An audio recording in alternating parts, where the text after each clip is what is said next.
मैंने सोचा कोई लाइट सा काम देखूं जो खुद इंडिपेंडेंट कर सकूं, मुझे किसी की मोहताजी ना हो। तो बहुत मुश्किल से मैंने अपनी एक छोटी सी मेहरान गाड़ी ली। रोड पे जब गाड़ी लेकर जाती थी, ओए ओए इस तरह की आवाज़ें आना, ओवरटेक कर लेना। मैं कहा कोई बात नहीं बेटा, अभी स्टार्टिंग है। औरतों को ड्राइविंग करते हुए मर्द इनसिक्योर होते हैं, डरते हैं कि ये भाई ठोक देगी ये मार देगी। ऐसा कुछ नहीं है, अगर आप उसकी हौसला अफजाई बनेंगे, उसको अप्रिशिएट करेंगे तो वो आगे बढ़ेगी। अस्सलाम वालेकुम, जीटीवी डिजिटल के साथ मैं हूं नम्रा रियासत और आज फिर एक खुद मुख्तार ख़ातून की कहानी जो माशरे में तरक्की और इसके साथ साथ तंग नज़री की हदूदें तमाम उनको पार करके अपने अपने और घर वालों की किफ़ालत के लिए जो है वो सामने आई हैं। अमूमन हम देखते हैं कि जिस तरह से खुद मुख्तार ख़वातीन हमें दिखाई देती हैं वो काम करती हुई जो अमूमन इस माशरे में उनको इजाज़त नहीं दी जाती किसी भी तरीके से करने की, और थोड़ा मुश्किल भी होता है उनके अपने लिए भी और इर्द गिर्द के लोगों को इसको कबूल करने के लिए भी। ऐसी खातून नाज़िया हमारे साथ आज मौजूद हैं जो ऑनलाइन कैब चला कर जो है इन तमाम हदूदों को पार करते हुए अपने और अपने घर वालों की किफ़ालत कर रही है। क्या कहानी है नाज़िया की, क्या वजूहात हैं जो आज वो ऑनलाइन कैब चला रही हैं और इसके पीछे कहानी क्या है कि वो कैसे अब तक यहाँ पर पहुँची, इनसे बात करके इन्हीं की ज़बानी जानते हैं। अस्सलाम वालेकुम नाज़िया, कैसी हैं आप? सबसे पहले बताएं कि वैसे तो मुझे नहीं याद पड़ता कि मैंने देखा हो कि कोई ऑनलाइन कैब, वैसे तो ख़वातीन ड्राइवर्स हैं लेकिन ऑनलाइन कैब चलाने वाली, कैसे शुरू हुआ ये सब? वालेकुम सलाम। अमूमन पब्लिक लोग मुझे जानते हैं, मैं बाजी दाल चावल वाली हूँ। आप लोगों की आप लोग जानते होंगे कि मैंने जॉब करते करते मल्टी नेशनल में जॉब करते करते मैंने अपना बिज़नेस स्टार्ट कर लिया था, जिस वजह से कुछ प्रॉब्लम्स आ रही थी। मैं सिंगल हो रही थी, कोई अब बेटा छोटा है वो पढ़ेगा, उसको मैं किसी दाल चावल के कामों में डाल नहीं सकती थी। तो मैंने सोचा कोई लाइट सा काम देखूँ जो खुद इंडिपेंडेंट कर सकूँ, मुझे किसी की मोहताजी ना हो। तो बहुत मुश्किल से मैंने अपनी एक छोटी सी मेहरान गाड़ी ली, बाय की, और अल्हम्दुलिल्लाह कि अब जो है मैं ऑनलाइन कैब चला रही हूँ। बहुत कम वक्त में अच्छी इनकम भी हो जाती है और मेरे मामलात भी अच्छे हो जाते हैं। सारी प्रॉब्लम्स ख़त्म हो गई अल्हम्दुलिल्लाह।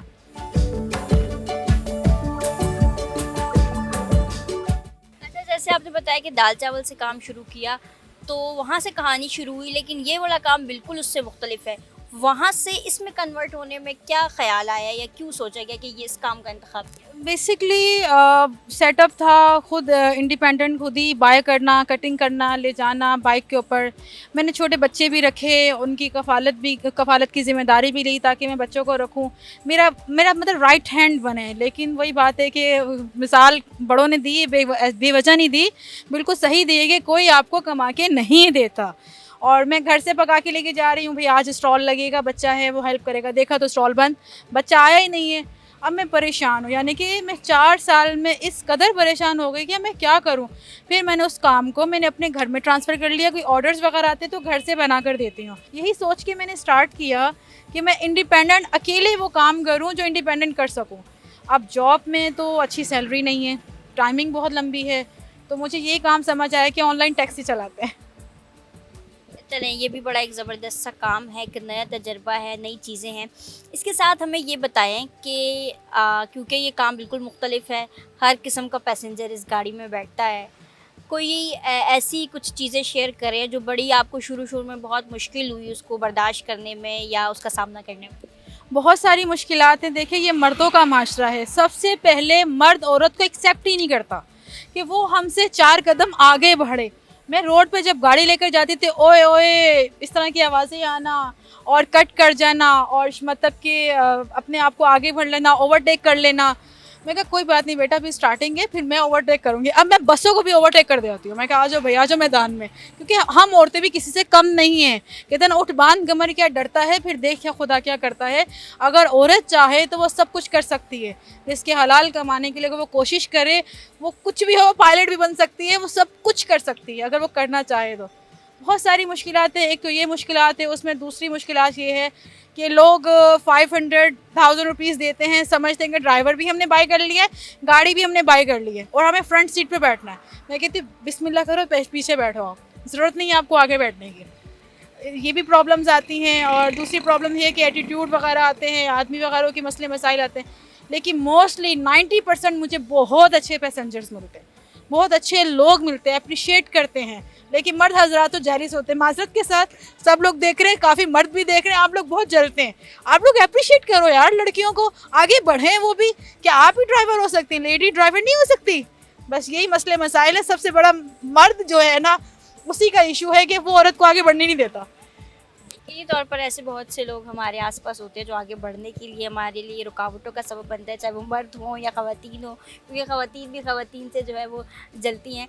इसके साथ एक और चीज़ कि आपने कहा कि वैसे तो अमूमन आपको बहुत सारे लोग अच्छे ही मिलते हैं, कुछ लोग ऐसे होते हैं। कोई ऐसा तजर्बा जो आपको लगता हो कि सबसे बुरा आपका इस अरसे में रहा? इस अरसे में बुरा यही रहा, मैंने पैसेंजर को रोड पे उतार दिया था। हुआ ये था कि वो कोई मम्मी डैडी था और उन्होंने कहा हमें शारे फैसल जाना है। मैं कहा ठीक है, अब शारे फैसल उनको मैंने बिठा दिया। जब शारे फैसल आ गया, कह रहा मुझे मैं कहा ये शारे फैसल यहाँ से स्टार्ट होता है, ये एयरपोर्ट तक खत्म होता है, आपको किस जगह जाना है? कह रहा आपने जहाँ से मुझे उठाया वहीं उठाया। मैं कहा एक मिनट रुको। अब मुझे पता था ये बदमाश टाइप का है, ये थोड़ा टेढ़ा है, अब इसके साथ करना क्या चाहिए? मैं खामोशी से मैंने जाके पुलिस वालों के पास गाड़ी में स्टॉप कर दी। मैंने कहा उतरो यहीं पे और मुझे मेरे पैसे दो, निकलो यहाँ से। ये हुआ। तो मसला ये कि टेढ़े लोग भी मिलते हैं, तो टेढ़ों के साथ टेढ़ा बनना पड़ता है। इसके हलाल कमाने निकले हैं, घर का निज़ाम चलाने निकले हैं, तो मर्द बन के निकलना पड़ेगा, सब कुछ सरवाइव करना पड़ेगा, लेकिन आसान नहीं है। आसान नहीं है, सरवाइव करना पड़ेगा। इसके साथ ये भी हमें बताइएगा कि जब ऑनलाइन कैब बुक की जाती है तो अमूमन वैसे तो ड्राइवर की पिक्चर और डिटेल्स आ जाती है, लेकिन अमूमन कोई नहीं देखता या नज़रअंदाज। और जब वो पैसेंजर आए और फिर देखा, क्योंकि अक्सर जिस तरह से आपने बोला ना कि मर्द ख़वातीन का एक है, तो उसमें मर्द जब आते हैं कैब में तो वो भी उनको हमेशा से शुरू से ख़वातीन की ड्राइविंग से जो है वो मसला रहा है। तो जब वो देखें कि ये खातून ड्राइवर है तो कोई हेजिटेशन या कभी ऐसा हो कि किसी ने राइड कैंसिल की हो, कोई ऐसा वाक़या?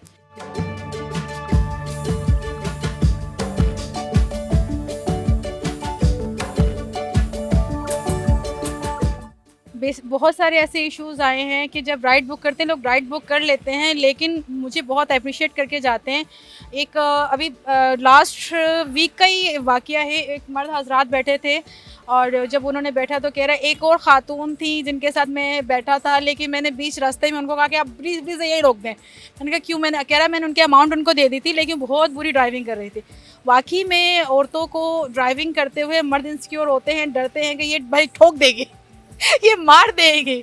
ऐसा कुछ नहीं है। अगर आप उसकी हौसला अफजाई बनेंगे, उसको अप्रिशिएट करेंगे, तो वो आगे बढ़ेगी, ज़रूर बढ़ेगी। तो बाकी ये कि औरत कुछ करना चाहे तो वो कर सकती है।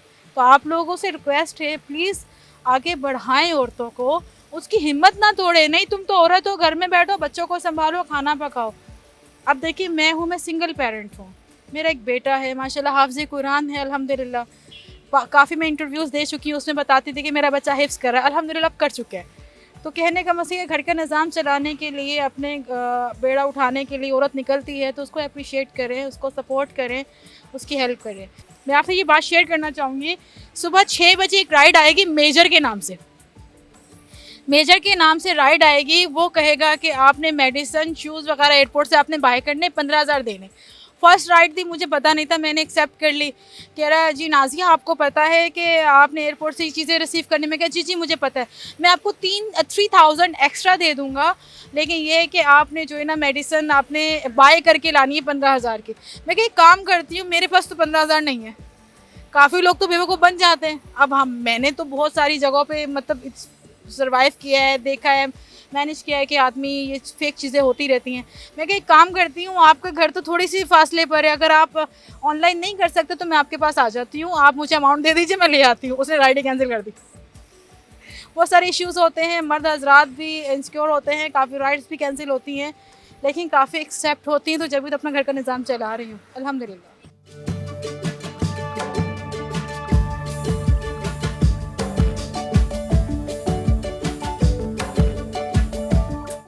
तौर पर जहाँ आपके हौसला शिकनी करने वाले लोग आपके आसपास मौजूद हैं, तो उसी के डबल जो है वो इतने लोग भी मौजूद हैं आपके इर्द गिर्द जो आपकी हौसला अफजाई करते हैं। और हमें ऐसे लोगों की हमारे माशरे में सख्त ज़रूरत है।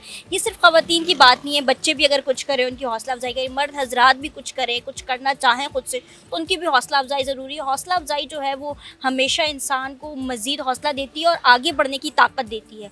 अगर हम कहीं भी कन्फ्यूज़ हों, कुछ हों, जहाँ हम खुद परेशान हों फ़ैसला करने में, कोई काम करने में, कोई हमें एक थपकी दे दे, तो यकीनी तौर पर वो हमारे लिए हौसले का बाइस बनती हैं। तो नाज़िया की कहानी भी कुछ इसी तरह से कि उनको बुरे लोग बहुत मिलते हैं जो इनसिक्योर होते हैं इनकी ड्राइविंग से और इसके साथ साथ दूसरी चीज़ों से, लेकिन जो अहम चीज़ उसमें ये है कि उन्होंने जिस तरह से कहा कि 90% लोग उनको ऐसे भी मिलते हैं इसी काम में जो इनकी हौसला अफजाई करते हैं, खुश होते हैं इनसे और इनको अप्रिशिएट करते हैं, आगे बढ़ने का हौसला मज़ीद देते हैं। तो ऐसे ही मज़ीद हमारे अतराफ़ में लोग हैं जिनको हमें अपने नज़र में रखने की ज़रूरत है कि उनको हमारे हौसले की कितनी ज़रूरत है। एक बार फिर दोबारा हाज़िर होंगे आपकी खिदमत में एक नई कहानी, नई किस्से और नई चीज़ों के साथ। तब तक के लिए अल्लाह हाफ़िज़।